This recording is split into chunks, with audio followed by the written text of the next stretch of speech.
तो भाई आज हम रिव्यू करेंगे अपने बर्जमैन साइक्लोन 2-in-1 वैक्यूम क्लीनर, साथ ही साथ टायर इन्फ्लेटर का।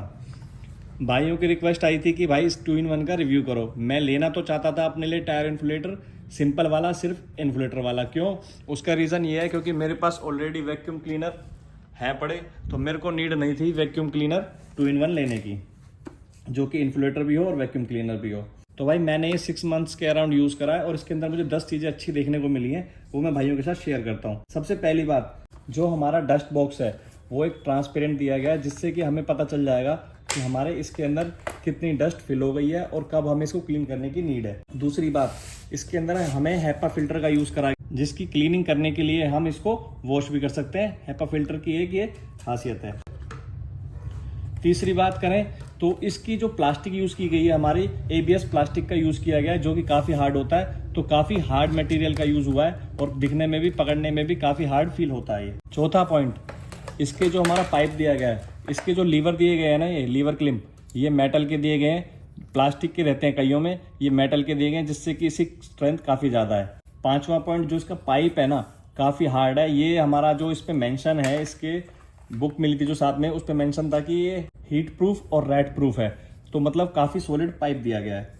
छठे पॉइंट की बात करूं तो इसमें आगे LED दी गई है। अगर नाइट टाइम में भी हमें यूज़ करना है ना इसको, तो हम इसको LED, जैसे हम इसको प्लग को लगाएंगे अपने 12 वोल्ट सॉकेट में अपनी कार के में, तो साथ ही साथ हमें इसमें LED ऑन हो जाएगी। सातवें पॉइंट की बात करें, इसके अंदर जो मोटर यूज़ की गई है वो की गई है कॉपर वाइंडिंग की। तो कॉपर की मोटर हमेशा सबसे बेस्ट रहती है, लेकिन इसके अंदर जो मुझे एक चीज़ की कमी फील हुई है वो मैं आपको क्लियर बता दूं। इसके अंदर जो मोटर दी गई है वो 120 वोट की दी गई है। अगर इसके अंदर 150 वोट की मोटर दी जाती तो इसका रिस्पॉन्स थोड़ा और ज़्यादा बेटर होता। आठवां पॉइंट, इसका जो एनालॉग मीटर दिया गया है काफ़ी अच्छी एक्यूरेट रीडिंग देता है। मैंने 6 मंथ्स के अराउंड यूज़ करा है, तो मेरे को इसकी रीडिंग बिल्कुल एक्यूरेट देखने को मिली है। पॉइंट नंबर 9, जो इसकी हम कोड की लेंथ की बात करें तो 3 मीटर के अराउंड दी गई है, जो कि काफ़ी अच्छी है। अगर आपकी गाड़ी लंबी है और उसमें सिर्फ आगे ही एक ये वाला 12 वोल्ट का सॉकेट दिया गया है, पीछे नहीं है सॉकेट, तो बूट स्पेस करने में आपको दिक्कत आ सकती है। 10वां पॉइंट मैं आपको बता दूं, वारंटी की बात करें तो 1 साल की वारंटी के साथ आता है। साथ ही साथ इसकी कोई मेंटेनेंस नहीं है, जो मैंने आपको बताया है हैपा फिल्टर की। जब आपको लगे कि ये गंदा हो चुका है, तब इसको आप इजीली घर पे ही वॉश कर सकते हैं और कोई इसकी मेंटेनेंस नहीं है। अब करें इसकी प्राइस की बात, तो भाई मैंने मारुति सुजुकी से MGP से 2600 के अराउंड लिया है, और अगर आप इसको चाहो तो अमेजोन वगैरह से 2000 या फिर 2200 के अराउंड इसको परचेज कर सकते हो, अगर आपको पसंद आता है तो। अब बात करते हैं इसकी सक्शन पावर कितनी है, जिसमें मैंने थोड़ा सा ये फ्लोरिंग वो ली है, बिल्कुल वही सैंपल ही लिया है जो हमारी गाड़ी के नीचे बेस में फ्लोरिंग लगी आती है, उसी का ही सैंपल है ये।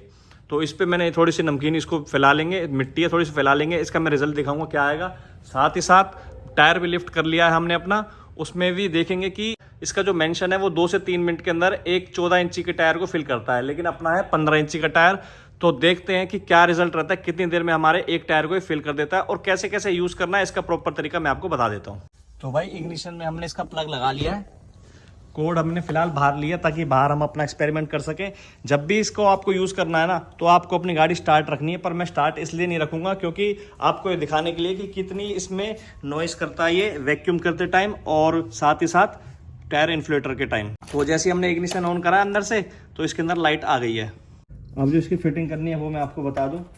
हैपा फिल्टर आप कभी भी निकालते हो, यूज़ करते हो, तो इसको रखना कैसे है, सीधा सीधा आपको पता चल जाएगा। ये देखो, ये आपका ये कॉर्नर्स पे सेट हो जाना चाहिए। इस पे ये लाइन्स आ रही हैं, लाइन्स दिख रही होंगी, एक लाइन ये रही, एक लाइन ये रही, ये रही।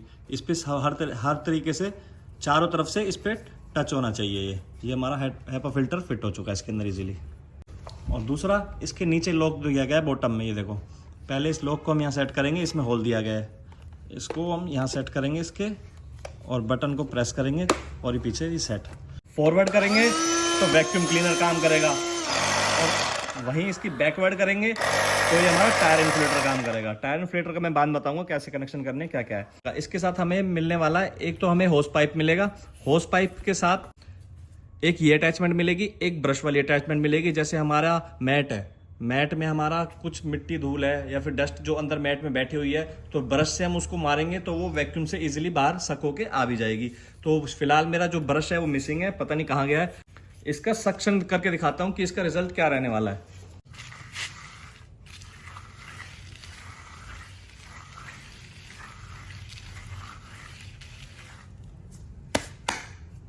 रहती है हमारी गाड़ी कंडीशन। अब फॉरवर्ड करा, वैक्यूम चालू हो गया है।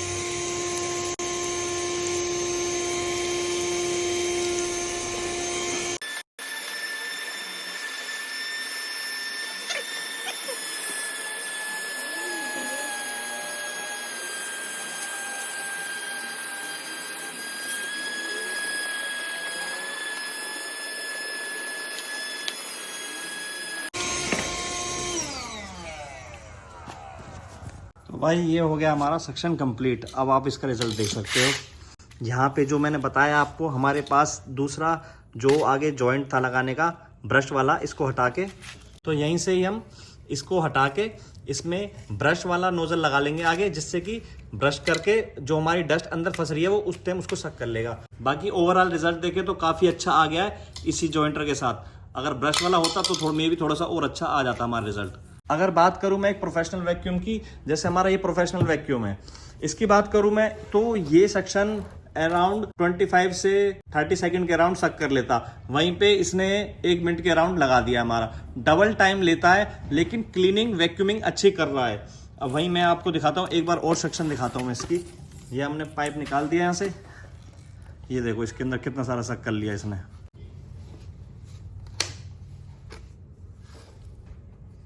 ये हमारा फिल्टर, और ये देखो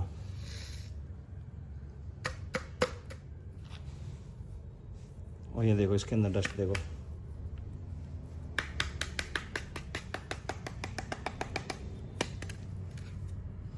और सबसे अच्छी बात है ये वॉशेबल है, कोई ऐसा नहीं है कि हमें नया परचेस करना पड़ेगा इसको लेने के लिए दोबारा से।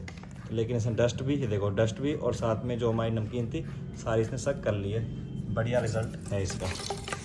एक बार मैं इसकी वैक्यूम पावर एक चीज़ से और दिखाता हूँ, वो भी आप देखना, जो कि मैंने जब ये परचेज करा था तो इस पर मेंशन थी, वो भी हम ट्राई करके देखेंगे कि एक फ़ोन के वेट को उठा पाएगा इसकी वैक्यूम सक्शन। वो ट्राई करते हैं। तो भाई अब करें इसकी सक्शन पावर की बात। तो ये देखो भाई, एक फ़ोन के वेट को उठा पाएगा नहीं उठा पाएगा, ये देखो।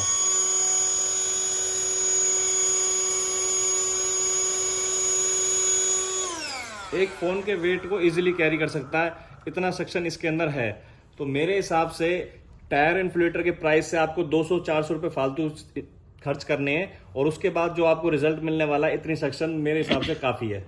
अब एक बार हम इसकी ये और देखते हैं कि एक टायर को एक कितनी देर में फिल कर देता है।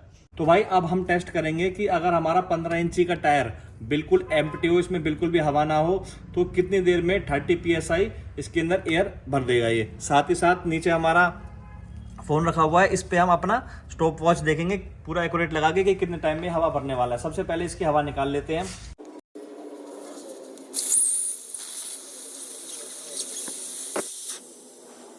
तो वाल बॉडी हमने निकाल ली है, इसकी हवा पूरी ख़त्म हो चुकी है। अब इसको फिर से इसको लगा देते हैं अपनी वाल बॉडी को। तो भाई जो हमें बैक साइड पे इसके वाल दे रखा है ये वाला, इसमें इसको पहले खोलना है, फिर इसको लगाना है। ये अपना लॉक हो गया।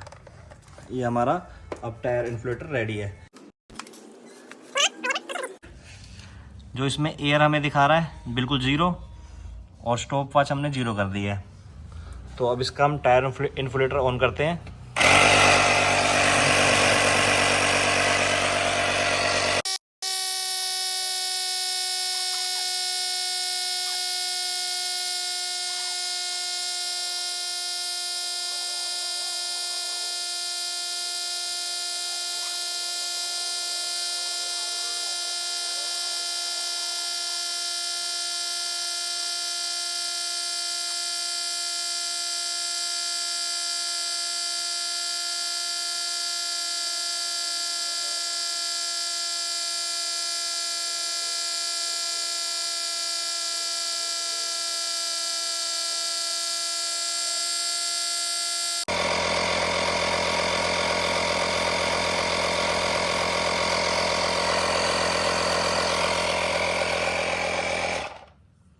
तो भाई इसने जो टाइम लिया है 5 मिनट 23 सेकंड का इसने टाइम लिया है। जो चीज़ मैंने नोटिस करी है वो ये है कि भाई इसका जो टायर बनने की कैपेसिटी है दूसरे टायर इन्फ्लेटर के कंपैरिजन में वो डबल है। तो इसमें देखो वर्किंग तो अच्छी, लेकिन टाइम ज़्यादा ले रहा है दोनों चीज़ों में। काम में कोई कमी नहीं है इसके दोनों में। वैक्यूम भी देख लिया मैं, वैक्यूम क्लीनर का भी इसका काम अच्छा है, साथ ही साथ टायर इन्फ्लेटर का भी अच्छा है। काफ़ी टाइम से यूज़ भी कर रहा हूँ, 6 महीने से मैं, तो मेरे को अभी तक इसमें कोई दिक्कत देखने को नहीं मिली। अगर आपको ये टायर इन्फ्लेटर समझ में आया हो, परचेज करना चाहते हो तो कर सकते हो। डिले बेशक है लेकिन रिस्पॉन्स अच्छा है। वहीं बात कर हम ऐसे लोकल टायर इन्फ्लेटर लेने की, तो भाई ये 800-1000 रुपये के तो ये भी आते हैं। देखो इसका मैंने बताया था ना, प्लास्टिक का है, देखो इसका ये प्लास्टिक का है। साथ ही साथ इसकी बात करूं, मुश्किल से 1 महीने भी काम नहीं करा इसने मेरा, 1000 रुपये वेस्टेज गए थे। बस सस्ते के चक्कर में उठा लेते हैं लोग, जैसे कि मैंने उठाया ये वाला। तो ऐसा मैं नहीं कहूँगा कि भाई आप ऐसे सस्ते इन्फ्लेटर की तरफ जाओ। और अगर ब्रांड की बात करें, किसी भाई को अगर वैक्यूम वाला नहीं चाहिए तो बर्जमैन का एक सिंपल इन्फ्लेटर भी आता है, जिसकी मोटर की वॉट की बात करें तो 150 वोट है। मैं वही लेना चाह रहा था, लेकिन कमेंट्स में मैंने देखा कि एक भाई को था कि इसकी रिव्यू कर दूं मैं, तो मैंने सोचा जब मेरे को लेना ही है तो मैं चल उसी पर। मैं ब्रांड चेंज नहीं करी, ब्रांड मैंने बर्जमैन ही रखी, लेकिन ये प्रोडक्ट यूज़ करा। लेकिन ओवरऑल मैं इस प्रोडक्ट को अच्छा ही कहूँगा, मेरे को काफ़ी अच्छा रिस्पॉन्स मिला इसका, कोई दिक्कत नहीं है। 6 महीने से हो चुके हैं यूज़ करते करते। टायर इन्फ्लेटर को, टायर इन्फ्लेटर में लगा लो 3-4 गाड़ियाँ इसी पे डिपेंड है मेरे, इसी टायर इन्फ्लेटर पे काफ़ी अच्छा रिस्पॉन्स है। वैक्यूम मैंने 2-3 दिन ट्राई करा है सिर्फ वीडियो बनाने के लिए क्या रिस्पॉन्स है, तो इसका भी ठीक है यार। 2000 रुपये में आपको दोनों चीज़ें मिल रही हैं, पर थोड़ा रिस्पॉन्स डिले है, तो आप कर सकते हो। अब मेन बात जो बताने वाली है ना यूज़ के ऊपर, वो मैं आपको एक बार फिर बता दूँ कि भाई अगर आप इससे वैक्यूम कर रहे हो कार को, तो वैक्यूमिंग में तो ये हीट नहीं होता, पूरी गाड़ी की वैक्यूमिंग एक बारी में कर देगा ये। वहीं बात करें हम टायर में एयर फिल करने की बात, तो भाई ये हीट होता है। अब मैंने जैसे इसको 5 मिनट लगातार नॉन स्टॉप यूज़ करा है, इसके अंदर थोड़ी थोड़ी हीट हो गई है। कोई भी टायर इन्फ्लेटर हो, ये नहीं हर टायर इन्फ्लेटर हीट होता है। और हर टायर इन्फ्लेटर के लिए कह रहा हूँ, बेशक ऐसा नहीं है कि मैं इसी के लिए कह रहा हूँ जिसमें वैक्यूम अटैच है, नहीं, सिर्फ जो भी टायर इन्फ्लेटर आप यूज़ कर रहे हो, ऐसा छोटा पोर्टेबल वाले आते हैं जो, उसमें आपको बस ये ध्यान रखना है, अगर या तो आपको एक टायर फिल करना है, ठीक है, अगर आपको 4 टायर में हवा करनी है ना, तो सिर्फ टॉप अप कर सकते हो आप। चारों टायरों को ऐसे फिल नहीं कर सकते एक सिंगल टाइम में, जिससे ओवर हीट होकर ये खराब भी हो सकता है, साथ ही साथ इसकी लाइफ भी कम होएगी।